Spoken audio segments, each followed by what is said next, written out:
Two বিকাশ IQ আজকে তোমাদের সাথে ক্লাস 12-এর ফোর্থ সেমিস্টারের শিক্ষাবিজ্ঞানের গুরুত্বপূর্ণ প্রশ্নগুলো তুলে ধরছি। আর শুধুমাত্র প্রশ্ন নয়, তোমাদের সাথে উত্তর এর আগে আমরা বহুবার তুলে ধরেছি, বিভিন্ন পিডিএফ ভিডিও তোমাদের সামনে দেওয়া হয়েছে। এছাড়াও আজকে ভিডিওতে তোমাদের সাথে প্রশ্নগুলো দেখানো হচ্ছে এবং এগুলো যদি আনসার তোমরা চাও তাহলে ডিসক্রিপশন বক্সে যে নাম্বারটা শো হচ্ছে সেই নাম্বারে তোমরা কিন্তু কন্ট্যাক্ট করতে পারো। দেখো, তোমাদের প্রথম যে চ্যাপ্টারটা রয়েছে সেখান থেকে তোমাদের কিন্তু 10 মার্কসের প্রশ্ন আসবেই। প্রথমেই গুরুত্বপূর্ণ যেটা সেটা হলো শিখন পরিণমন কাকে বলে, শিখন কাকে বলে, পরিণমন কাকে বলে, উভয়ের মধ্যে পার্থক্য কী।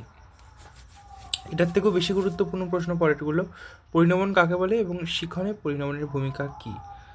এর পরবর্তী গুরুত্বপূর্ণ প্রশ্ন, মনোযোগ কাকে বলে, মনোযোগ কাকে বলে, এই নির্ধারকগুলো কী কী এবং শিক্ষাক্ষেত্রে বা শিক্ষণের ভূমিকা কী, গুরুত্বপূর্ণ। এরপরে রয়েছে আগ্রহ কী এবং শিক্ষণে আগ্রহের ভূমিকা কী। এই ধরনের প্রশ্নের উত্তরগুলো নয়, একটা ভালো করে মুখস্থ করলেই তোমরা যে কোনো কিছুর ভূমিকা লিখতে পারবা। আমরা সেই রকম করে কিন্তু তোমাদেরকে নোটটা দিয়েছি। এরপরে রয়েছে প্রেষণা কাকে বলে, প্রেষণা চক্র কী এবং এটি সংক্ষেপে ব্যাখ্যা করো। তো শিক্ষণে প্রেষণার ভূমিকা আলোচনা করো। এরপরে রয়েছে কল্পনা কাকে বলে, এর ভালো দিক খারাপ দিক কী বা বৈশিষ্ট্য লেখো, শিক্ষণে এর ভূমিকা আলোচনা করো। তারপরে রয়েছে স্মৃতি কী, স্তরগুলো লেখো, উত্তম স্মৃতির শর্ত কী, শিক্ষণের ভূমিকা লেখো। তোমাদের দ্বিতীয় যে অধ্যায়টি রয়েছে, অধ্যায় বলতে এগুলো ঠিক অধ্যায় বলা যায় না, মানে একটার মধ্যে বিভিন্ন মানে উপবিভাগ। তো এখান থেকে গুরুত্বপূর্ণ প্রশ্ন তোমরা যেটা পড়বে সেটা হলো অনুবর্তন কাকে বলে, অনুবর্তন কয় প্রকার ও কী কী, প্রাচীন অনুবর্তন এবং ক্লাসিক্যাল অনুবর্তনের মধ্যে, অপারেন্ট অনুবর্তনের মধ্যে, প্রাচীন অনুবর্তন আর ক্লাসিক্যাল অনুবর্তন একই। এখানে হতো আই থিঙ্ক অপারেন্ট অনুবর্তন। অপারেন্ট অনুবর্তন, এর মধ্যে পার্থক্য কী, কাকে বলে, বেদের জনককে এবং শিক্ষাক্ষেত্রে বা শিক্ষণীদের গুরুত্ব কী, এগুলো কিন্তু খুবই গুরুত্বপূর্ণ দেখে রাখবে। উভয়ের মধ্যে পার্থক্য কী বা এরকম করেও আসতে পারে। সক্রিয় অনুবর্তন আর প্রাচীন অনুবর্তনের মধ্যে পার্থক্য লেখো। তোমরা যদি খুব ভালো করে উভয়ের মধ্যে পার্থক্যটা পড়ে যাও তাহলে কিন্তু তোমরা বৈশিষ্ট্য লিখতে পারবে, আবার তোমরা যদি ভালো করে বৈশিষ্ট্য দেখে যাও তাহলে কিন্তু পার্থক্য ইজিলি লিখতে পারবে। তো যে কোনো একটা দেখলেই হলো। তারপরে রয়েছে অনুবর্তন সম্পর্কিত প্যাভলভের যে পরীক্ষাটি রয়েছে সেটি। অনুবর্তন সম্পর্কিত প্যাভলভ যে পরীক্ষাটি করেছিলেন কুকুরকে নিয়ে, তোমরা নিশ্চয়ই জানো তিনি কীভাবে কুকুরকে পরীক্ষা করেছিলেন। তিনি রোজ খাবার দিতেন একটা কুকুরকে, তো এবং ঘন্টা বাজাতেন তার আগে, তো কীভাবে ঘন্টার ধ্বনির সাথে কুকুরটা অনুবর্তিত হয়ে গেছিলো, তো সেই ঘটনাটা। এরপরে রয়েছে শিখনের কৌশল হিসেবে স্কিনার বক্স কী এবং এই স্কিনার বক্সের পরীক্ষাটি সংক্ষেপে ব্যাখ্যা করো। এটা আমাদের নোটসে খুব সুন্দর করে দেওয়া রয়েছে, কীভাবে এরকম বিভিন্ন পরীক্ষা বা থিওরিটিক্যাল কোনো প্রশ্ন হলে কী করে লিখবে। এরপরে রয়েছে যে অন্তর্দৃষ্টিমূলক শিখন কী, মূলত এটা পরীক্ষায় খুব একটা আসে না, তো সেহেতু অবশ্যই তোমাদের দেখে রাখা উচিত।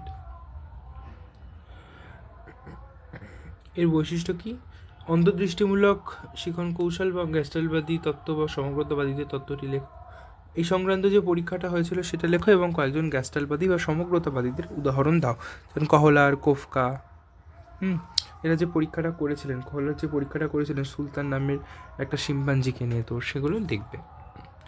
এছাড়াও এখানে দেখবে যে থর্নডাইকের শিখনের মূল সূত্রগুলো লেখো এবং শিক্ষাক্ষেত্রে যে কোনো দুটি সূত্রের গুরুত্ব আলোচনা করো।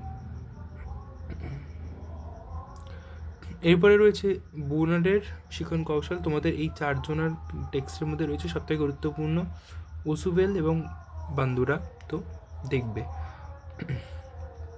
বান্দুরের শিখন কৌশল আলোচনা করো, হাইগৎস্কির শিখন কৌশল আলোচনা করো, ওসুবেলের শিখন কৌশল বা শিখন পদ্ধতির ধাপগুলো বা পদ্ধতি লেখো এবং জেরোম ব্রুনার বা ব্রুনারের শিখন কৌশল আলোচনা করো। এরপরে রয়েছে বুদ্ধি, সৃজনশীলতা ও ব্যক্তিত্ব। এখান থেকেও তোমাদের 10-এর প্রশ্ন গুরুত্বপূর্ণ। বুদ্ধি কাকে বলে, সৃজনশীলতা কী, ব্যক্তিত্ব কাকে বলে,